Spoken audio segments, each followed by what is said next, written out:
Then there was war in heaven. The Son of God, the Prince of Heaven, and his loyal angels, engaged in conflict with the arch-rebel and those who united with him. The Son of God and true loyal angels prevailed. And Satan and his sympathizers were expelled from heaven. Spirit of Prophecy, Volume 1, page 22, paragraph 3. Di Wahyu 12 ayat 7 kita baca di sini ada peperangan di surga antara Michael, Tuhan Yesus dengan malaikat-malaikatnya berperang melawan dragon yang kita tahu adalah setan dengan malaikat-malaikatnya. Jadi ada perang. Di Bible Commentary ini dikatakan oposisi terhadap hukum Tuhan ada awalnya di surga dengan Lucifer. Jadi Lucifer lah yang menjadi setan lah yang awalnya berperang melawan hukum Tuhan, dan itu mulainya di surga ya. Dan yang dia perangi adalah apa? Hukum Tuhan. Jadi peperangan itu adalah peperangan melawan hukum Tuhan. Yang mau diserang adalah hukum Tuhan. Kita lanjut di Great Controversy.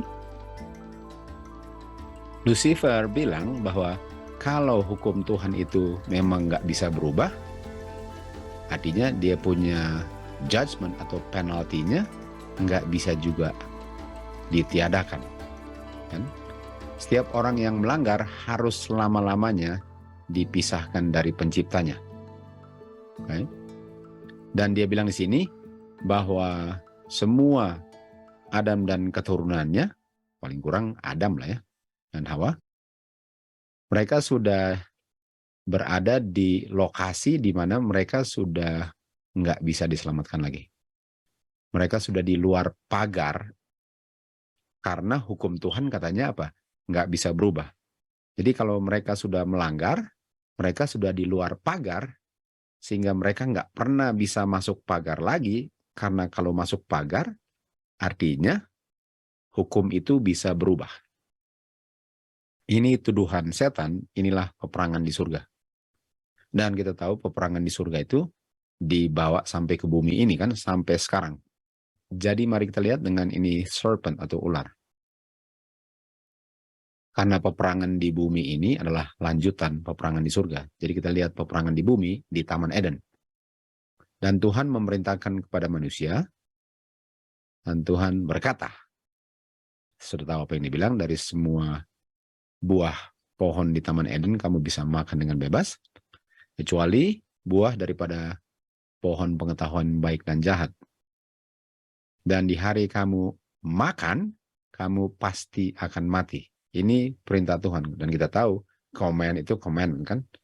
Roma 7:12. Jadi ini hukum Tuhan. Sama dengan di Yesaya 1 ayat 10. Firman Tuhan itu sama dengan hukum Tuhan kan?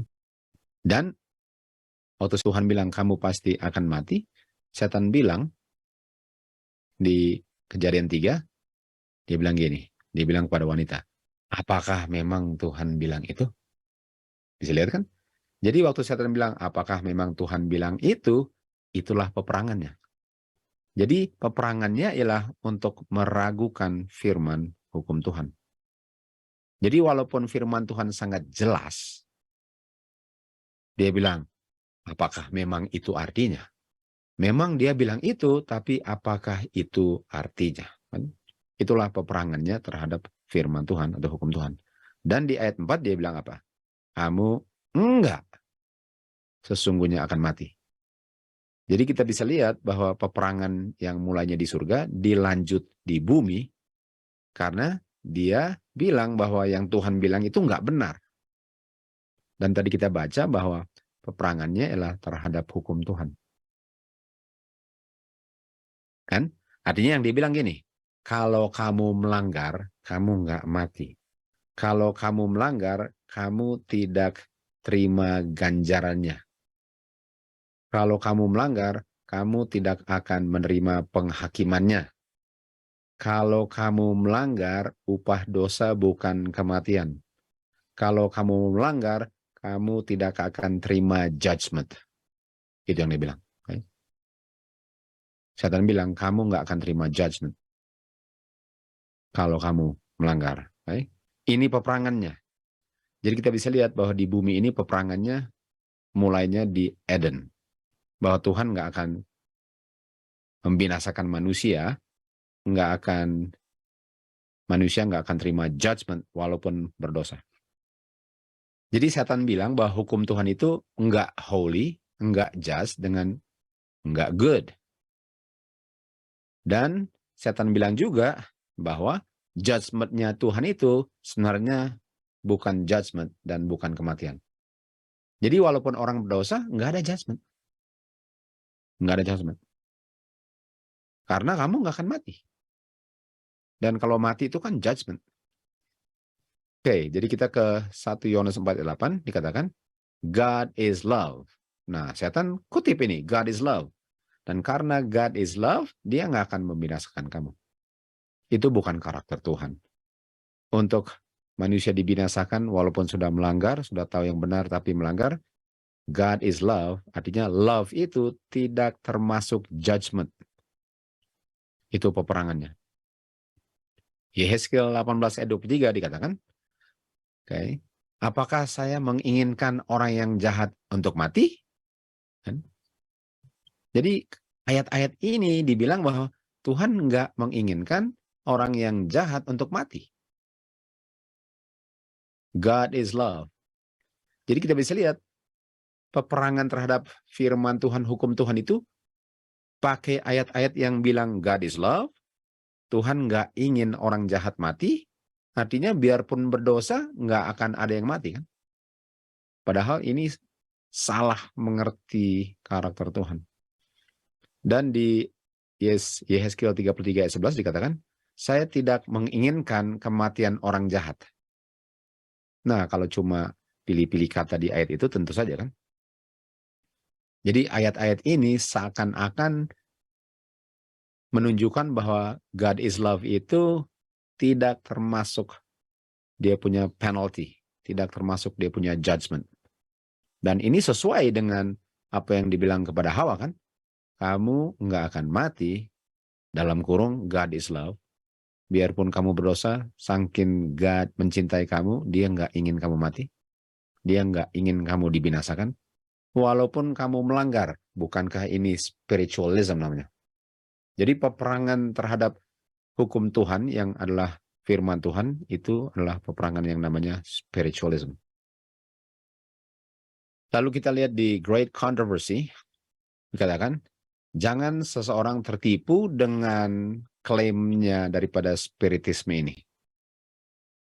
Sudah ditunjukkan teori yang dibentuk sejak fondasi daripada spiritisme itu sedang berperang melawan firman Tuhan yang sangat jelas. Sangat jelas. Jadi di mana perkataan Tuhan Yesus kamu akan mati itu membingungkan. Mati itu lawannya kehidupan. Dan kita tahu Adam sebelum hidup, dia nggak ada nafas, nggak bisa bergerak, nggak ada dia. Cuma debu kan, dan debu pun itu bukan Adam. Jadi kalau mati itu lawannya penciptaan. Jadi seakan-akan orang yang berdosa dan nggak akan mati, dan kita tahu spiritisme adalah, well sebenarnya mati tapi enggak. Memang tubuhnya dikubur, tapi rohnya melayang-layang. Apakah rohnya sudah ada sebelum Adam punya tubuh diciptakan? Nggak ada.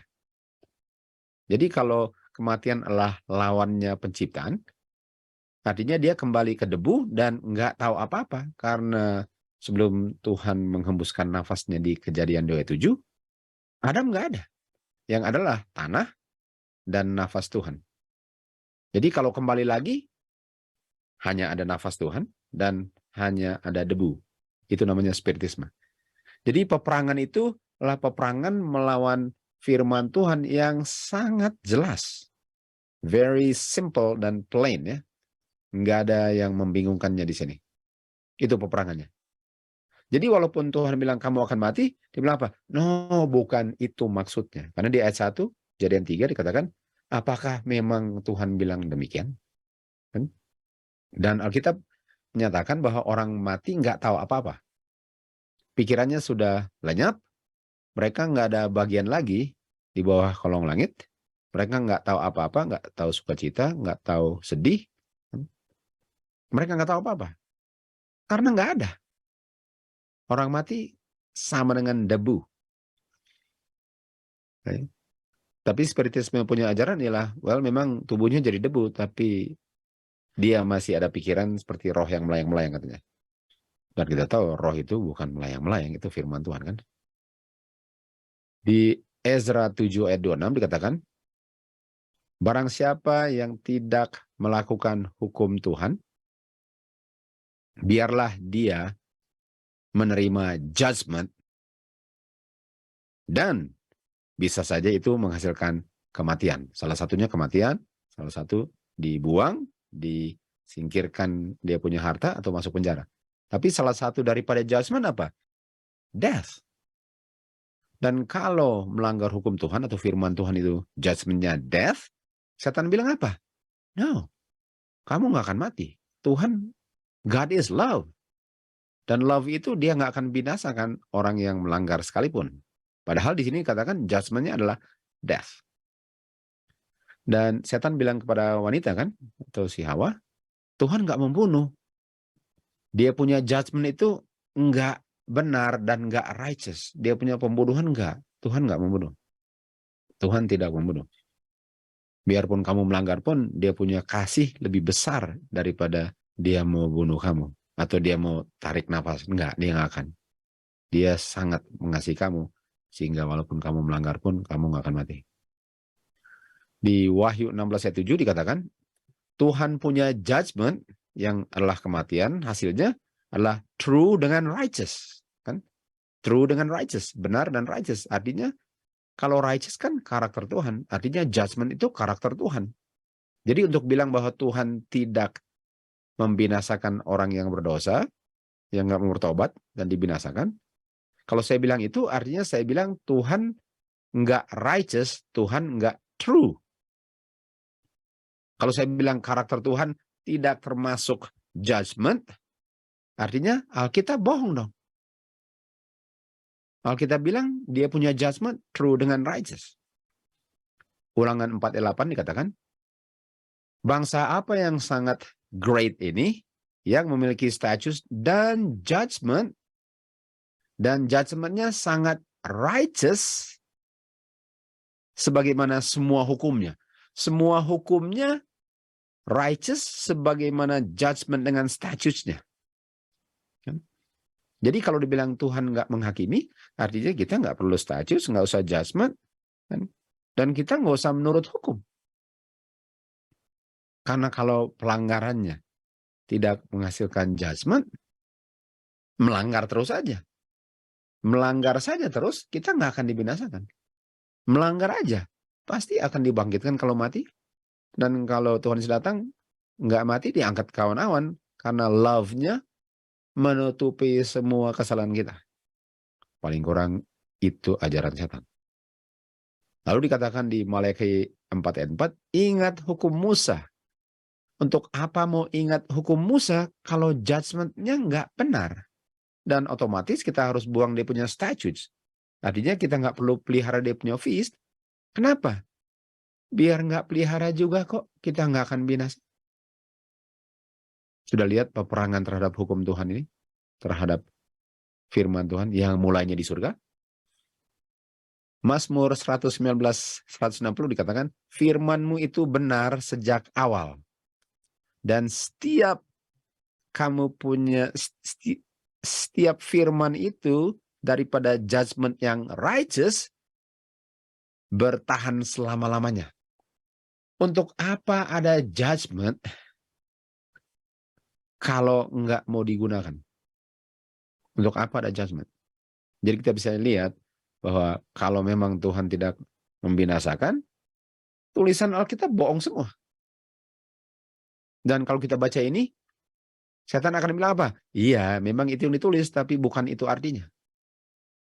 Sama dengan dia bilang kepada Hawa, betul Tuhan bilang itu, tapi bukan itu artinya. Dan waktu dia tipu malaikat-malaikat di surga, karena dia punya posisi sangat dekat dengan Bapa, mereka bisa dipengaruhi. Karena mereka pikir, dia yang paling dekat dengan Bapa, udah dia yang paling tahu. Jadi, kalau dia bilang sebenarnya itu artinya udah pasti benar lah kan, soalnya dia yang paling dekat dengan Bapa. Jadi dia menggunakan dia punya posisi itu sebagai keuntungan untuk menipu orang atau menipu malaikat kan. Oke, tuduhannya. Dia punya tuduhan, oke? Di Kejadian 3:1 dia bilang apa? Apakah Bapa memang bilang? Apakah itu yang dia bilang kan? Dan ular atau setan itu memang sangat lihai dia. Yang dia bilang apa? Memang Tuhan bilang itu, tapi bukan itu maksudnya. Jadi dia nggak perlu rubah katanya, dia hanya menanyakan apakah memang itu maksudnya. Setan bilang bahwa mustahil bagi keturunan Adam untuk memelihara hukum Tuhan. Dan dia menuduh kepada Tuhan bahwa Tuhan kekurangan hikmat dan kekurangan kasih. Kalau keturunan Adam dan Hawa nggak bisa menurut hukum Tuhan, artinya persoalannya di pemberi hukum itu. Kenapa buat hukum yang nggak bisa dituruti? Sehingga orangnya udah pasti akan melanggar.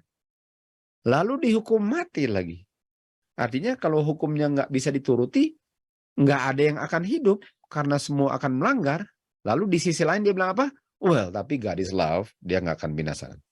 Di satu sisi dia bilang, hukum Tuhan itu salah karena nggak bisa dituruti. Lalu di sisi lain dia bilang, biarpun nggak dituruti nggak apa-apa, dia nggak akan membinasakan kamu. Jadi either way, orang yang diciptakan nggak ada yang binasa. Dan ini semua salah Tuhan. Itu tuduhan setan. Yang kita tahu setan nggak ada kebenarannya kan? Setan bilang bahwa hukum Tuhan itu ada salahnya, faulty kan? Ada kesalahannya. Dan untuk kebaikan semesta alam, sebaiknya tuntutannya dirubah katanya. Nah, kalau bilang dirubah, Daniel 7:25 kan? Kita tahu dia punya representatif di dunia, mau merubah hukumnya. Jadi kalau persoalannya dihukum, artinya hukumnya harus dirubah. Ini yang setan bilang. Dengan menyerang hukum Tuhan, dia berpikir untuk menaklukkan otoritas daripada author-nya.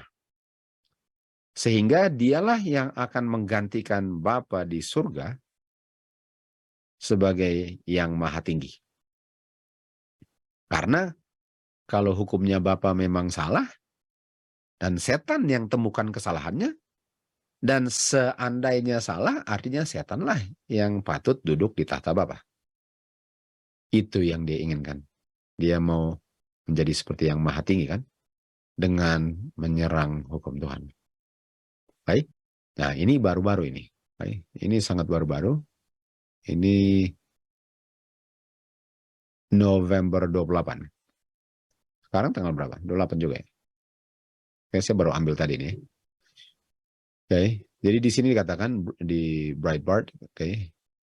Pemerintahan UK itu United Kingdom, Inggris, prosekutornya punya argumentasi ialah dia bilang gini, bagian daripada Alkitab, ada bagian-bagian Alkitab yang nggak pantas lagi untuk akhir zaman.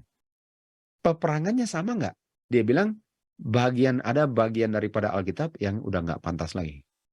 Nah, apa dia bilang yang nggak pantas? Dia bilang sini, mereka menuduh seorang pengkhotbah jalanan ya, dengan mengutip Alkitab tentang pasangan lesbi.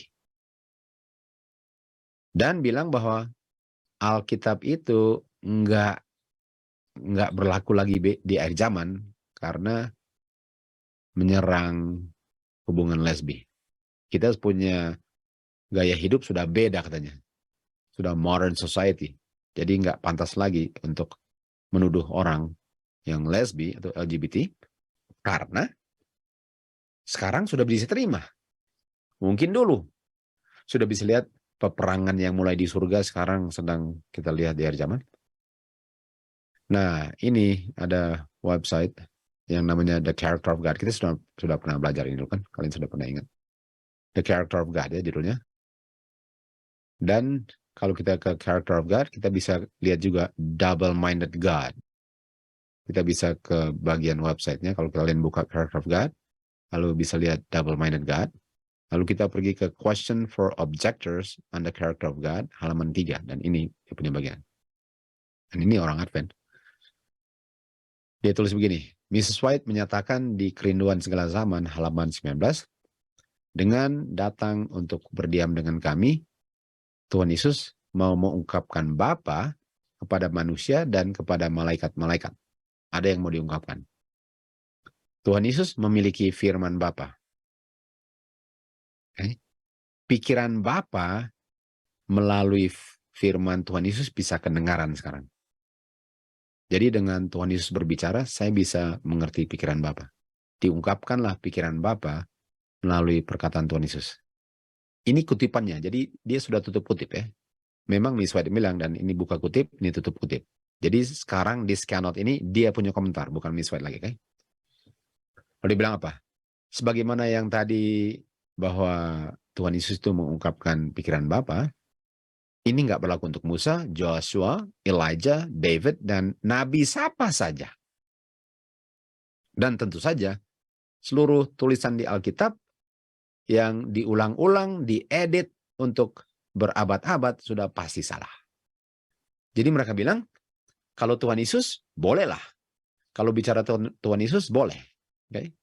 Tapi, kita nggak bisa bilang itu tentang Musa, Joshua, Elijah, dan semua nabi-nabi di Alkitab. Apalagi Alkitab sudah diedit, sudah di transkripnya diulang-ulang kembali, sehingga kita sudah mulai ragukan tulisan Alkitab apakah masih utuh. Lalu dikatakan, hanya anak Bapa yang adalah firman Bapa sesuai dengan Alkitab dan sesuai dengan Mrs. White, katanya. Hanya Tuhan Yesuslah yang membuat pengungkapan pikiran Bapa bisa didengar. Artinya Musa nggak bisa.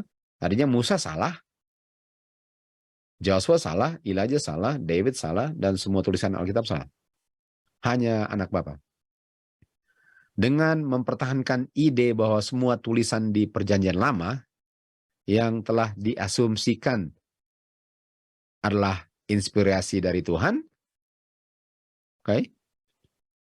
Itu semua berdasarkan kepercayaan tradisi. Okay?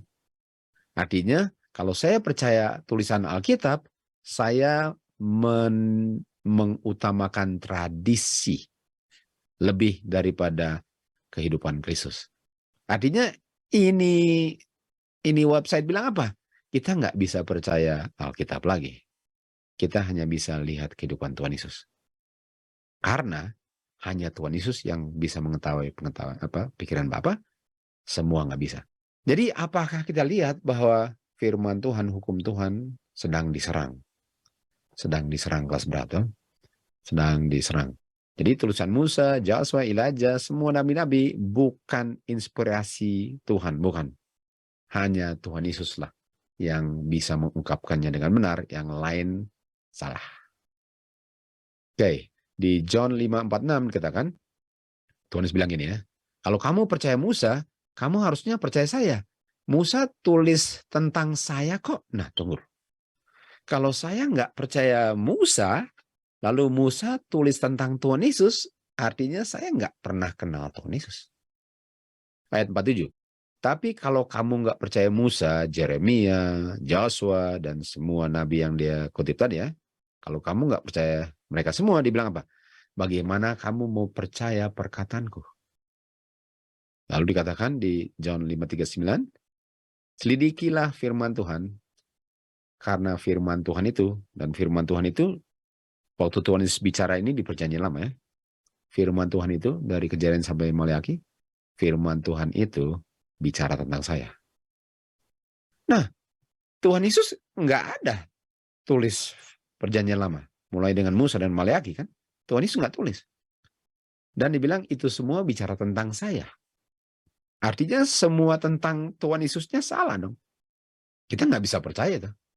Kita nggak bisa percaya bahwa yang mereka tulis tentang Tuhan Yesus benar, sementara Tuhan Yesus kutip Perjanjian Lama selalu kan. Di Padang Belantara dia kutip apa? Buku Ulangan kan. Dia kutip Ulangan, telah tertulis semuanya dari Perjanjian Lama. Nah, kalau dia mau kutip dari Perjanjian Lama, Kenapa dia mau kutip dari perjanjian lama yang salah? Artinya kita sudah lihat peperangan kelas berat. Lukas 24-27, Tuhan Yesus bilang kepada Kleofas dalam perjalanan ke Emmaus dengan temannya kan, mulai dengan Musa dan semua nabi, Musa sampai Maleaki. Di dalam firman Tuhan, mereka semua tulis tentang saya. Nah, sudah bisa lihat ini? Jadi, saya sudah mulai ragukan ini. Kalau memang saya percaya apa yang dibilang tadi, artinya ini nggak benar ini. Kan, jadi setan nggak usah rubah kata-katanya, dia meragukan saja. Apakah kamu memang anak Bapa? Apakah Tuhan memang bilang begitu? No, bukan itu artinya. Memang orang mati, tapi dia nggak mati. Jadi kalau orang bilang, oh dia mati kok, kita kubur dia. Betul, tubuhnya mati, tapi rohnya masih melayang-melayang. Buktinya dia kunjungi kamu kan, padahal malaikatnya yang kunjungi malam-malam. Oke, kita lihat di sini, Musa sendiri nggak membuat hukum. Musa sendiri nggak tulis hukum. Semua yang ditulis bukan dari dia. Kristus berikan kepada Musa status dengan requirement. Tuntutan yang kita tahu adalah judgment juga kan. Yang dibutuhkan untuk umat Tuhan, untuk kehidupan keagamaan mereka, untuk menuntun dan memagari umat Tuhan supaya tidak melanggar hukum Tuhan. Orang-orang Kristen melakukan kesalahan yang sangat besar untuk bilang bahwa hukum ini kejam. Lalu yang ditulis Musa ini seakan-akan bertentangan dengan misinya Kristus. Bukan kayak itu yang dibilang tadi. Satu kesalahan untuk bilang buku Musa dengan Kristus punya Injil beda. Seakan-akan Kristus menentang precept dan judgment dengan statusnya Musa, padahal Kristus yang kasih semua itu. Kristus yang kasih kepada Musa status dengan judgment. Jadi kalau saya ragukan Musa di Yohanes 5, 46 dan 47, saya otomatis akan ragukan firman Tuhan. Saya akan ragukan Tuhan Yesus, saya akan ragukan Bapa. Bukankah ini peperangan yang mulainya di surga? Ini peperangannya. Sebagaimana sudah ditunjukkan, teori yang membentuk fondasi spiritisme sekarang sedang memerangi firman Tuhan yang sangat jelas. Jadi ini bukan satu hal yang sangat sulit. Ini membuat saya ingat orang-orang yang ke sekolah ya, orang-orang yang ke sekolah-sekolah teologi ya. Mereka bilang apa? Kamu kalau baca Alkitab nggak bisa. Kamu harus ke sekolah baru dan harus titel yang tinggi baru kita bisa jelaskan itu. Kalau orang memang malas belajar ya dia terima aja kan. Jadi ini peperangan ialah hanya imam-imam besarlah yang bisa menjelaskan apa artinya. Di zaman kepausan ke-8 hanya uskup-uskup lah yang bisa menjelaskan firman Tuhan. Kalau di akhir zaman hanya orang yang bertitel yang ke sekolah teologi tinggi lah yang benar-benar mengerti apa artinya. Memang dibilang itu sih. Memang gue lihat betul sih, memang dibilangnya kepala. Memang Daud, memang di Alkitab dibilang di kepala. Tapi berdasarkan kita ke sekolah tinggi, itu artinya di kaki. Apakah memang Bapak bilang begitu?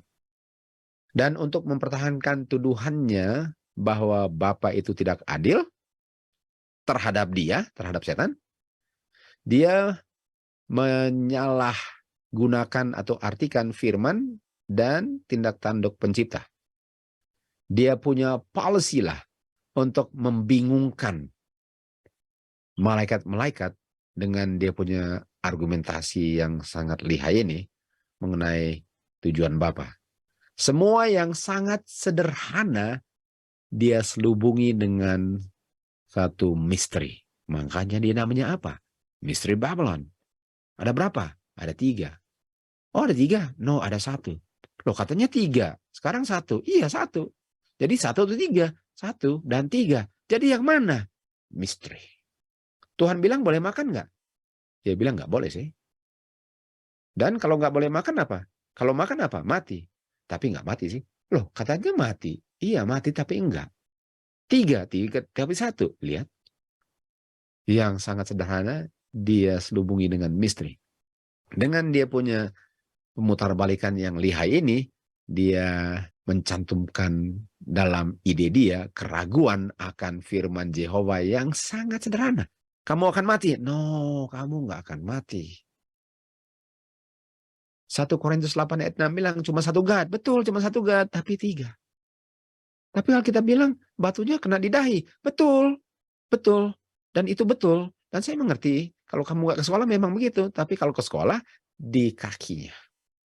Jadi orang yang ke sekolah, wah, kalau gitu harus ke sekolah dong. Tapi nggak pernah bisa ke sekolah ini. Ya, bergantunglah kepada orang yang ke sekolah, betul? Kita bisa lihat di Kejadian 31. Apakah memang Bapak bilang itu? Bukan itu artinya. Saya lah malaikat di samping Bapak di surga. Saya ngerti apa maksud Bapak. Kalau Bapak bilang ini artinya itu. Kamu kan nggak tahu. Kamu nggak pernah kenal Bapak. Saya di samping Bapak. Artinya itu. Jadi saya nggak pernah bisa tahu dan udah bagus saya bilang sama kamu. Kalau saya nggak bilang ya kamu bingung terus. Dia selalu mau menanyakan keadilan Bapak. Justice Bapak.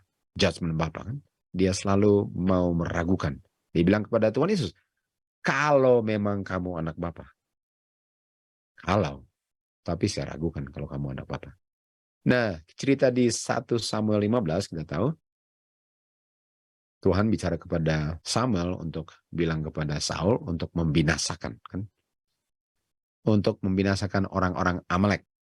Semuanya dibinasakan. Namanya ada kehidupan, dibinasakan. Nggak ada yang diluputkan. Okay. Dengarlah dikatakan. Di ayat 1, dengarlah kamu kepada suara firman Tuhan. Ayat 2, Yehova bilang, ingat bagaimana orang-orang Amalek memperlakukan orang Israel di padang belantara. Ingat itu, dengar suara firman Tuhan. Samuel bilang, sekarang pergi dan binasakan orang-orang Amalek. Binasakan tuntas. Jangan ada yang diizinkan hidup. Binasakan pria, wanita, bayi, masih menyusu. Dia punya ternak-ternak semua. Binatang semua dibinasakan. Semuanya dibinasakan. Mereka bilang apa?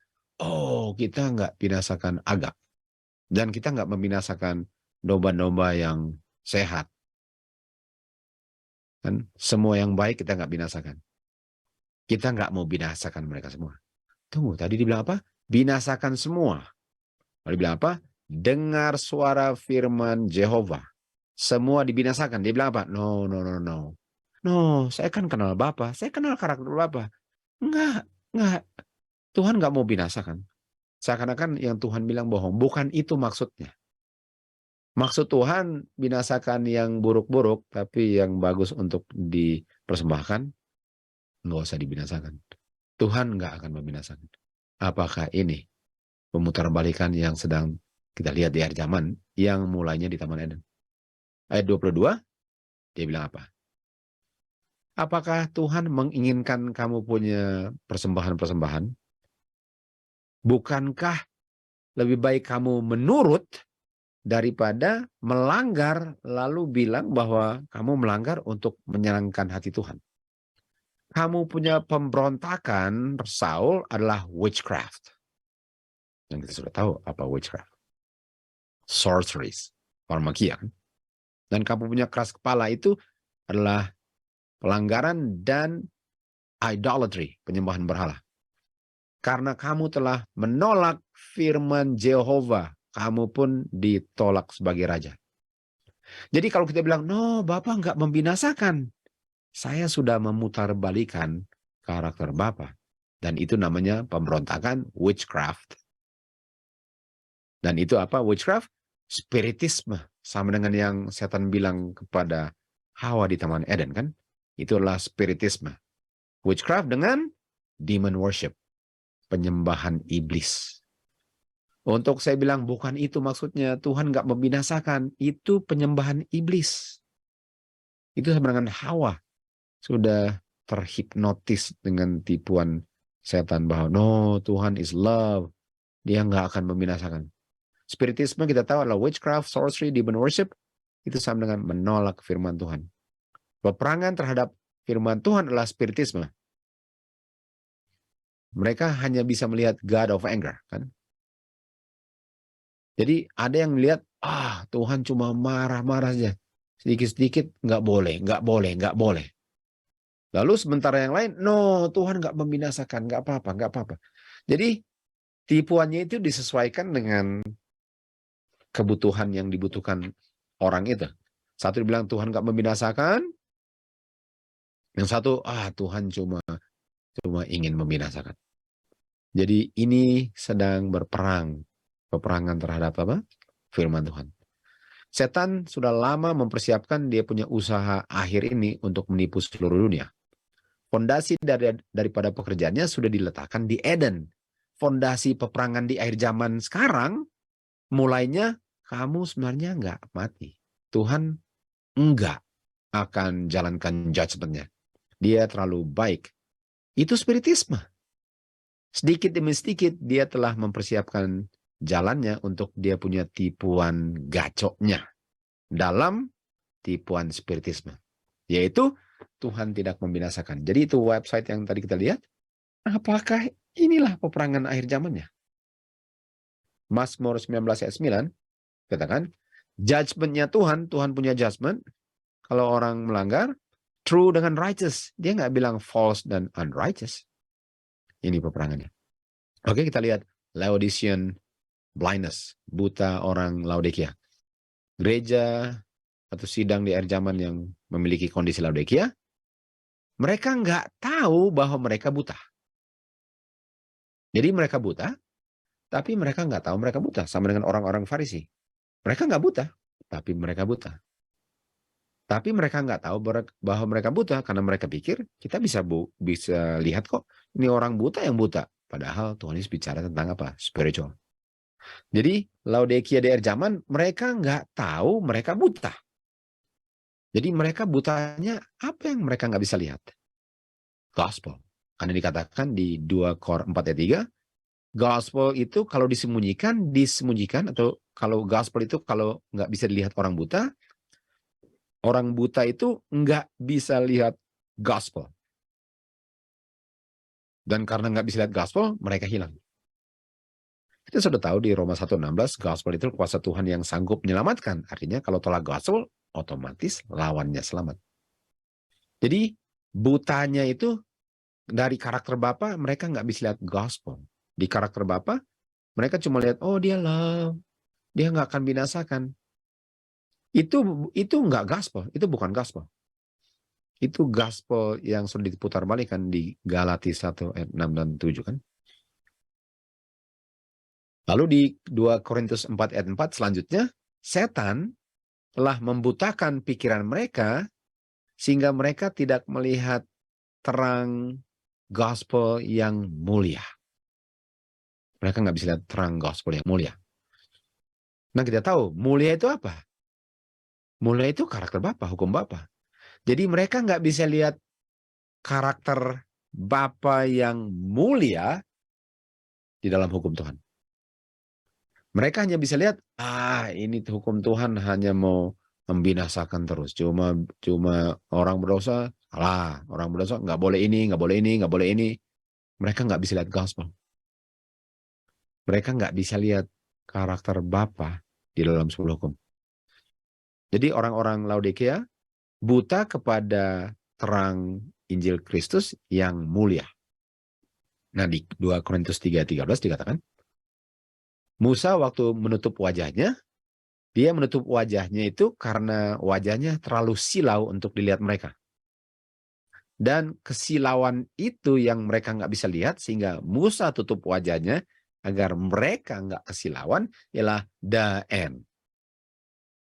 Yang mereka nggak bisa lihat adalah the end.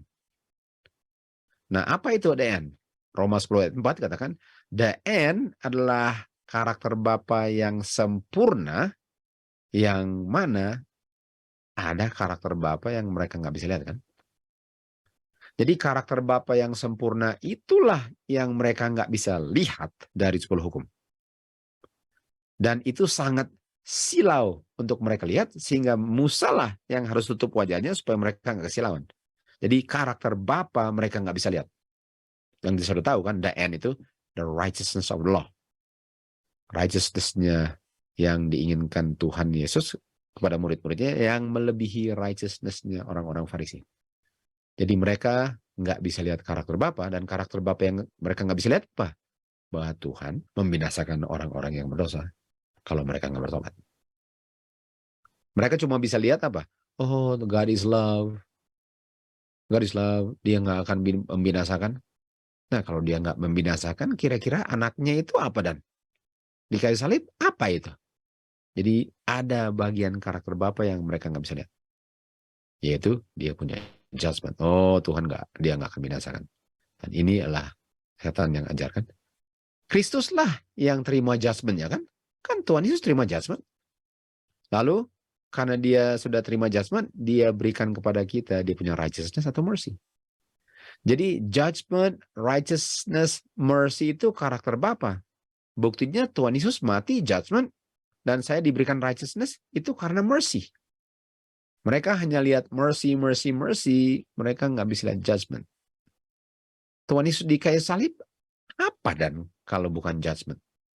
Kecuali Tuhan Yesus nggak mati kali di kayu salib. Oh no. Di 2 Korintus 3 ayat 14, pikiran mereka dibutakan waktu baca buku Musa. Bukankah Musa dan semua nabi-nabi di Perjanjian Lama diragukan? Artinya bagian daripada Perjanjian Lama yang mereka ragukan atau Alkitab apa? Tuhan punya judgment. Bahwa Tuhan nggak membinasakan. Jadi Sodom dan Gomora itu sudah di copy sampai udah nggak benar kan. Semua di mana terjadi pembantaian orang-orang yang Tuhan perintahkan, oh enggak, itu salah, itu salah. Ini dia. Dan dikatakan waktu mereka baca Perjanjian Lama, mereka nggak bisa lihat ini. Mereka nggak bisa lihat the end, sempurnanya karakter Bapa di dalam hukum, yaitu mercy dan judgment. Mereka nggak bisa lihat judgment. Sampai sekarang di akhir zaman pun, waktu baca buku Musa, masih nggak bisa lihat mereka. Bukankah benar di akhir zaman nggak bisa lihat? Orang-orang Yahudi dibutakan mata mereka, sehingga mereka nggak bisa lihat lebih jauh daripada korban-korban binatang yang mereka persembahkan, sehingga mereka hanya lihat korbannya, mereka nggak bisa lihat Tuhan Yesusnya. Jadi ini rutinitas banget, bahwa untuk bunuh domba itu rutinitas. Seakan-akan bunuh domba itu nggak akan digenapi Tuhan Yesus. Bunuh domba itu bukan bayang-bayang Tuhan Yesus. Jadi kalau Tuhan itu nggak judgment, kenapa ada binatang mati dan? Apa urusannya binatang mati dengan saya yang berdosa? Itulah judgmentnya yang melambangkan Tuhan Yesus, tapi mereka nggak bisa lihat itu. Ceremonial itu glorious, glorious. Tadi apa? Tadi yang mereka nggak bisa lihat apa? The glorious gospel. Jadi mereka nggak bisa lihat gospel di ceremonial law. Di ceremonial law-nya mereka nggak bisa lihat gospel. Dan ceremonial law ini menolong manusia berdosa untuk diselamatkan dengan melihat Tuhan Yesus melalui binatang-binatang ini. Adam melihat Kristus waktu dia sembelih binatang-binatang ini. Orang-orang Yahudi nggak bisa lihat Kristus. Mereka hanya bisa lihat binatang mati. Jadi kalau saya bisa lihat Kristus di persembahan atau dia punya korban, saya bisa lihat gospel.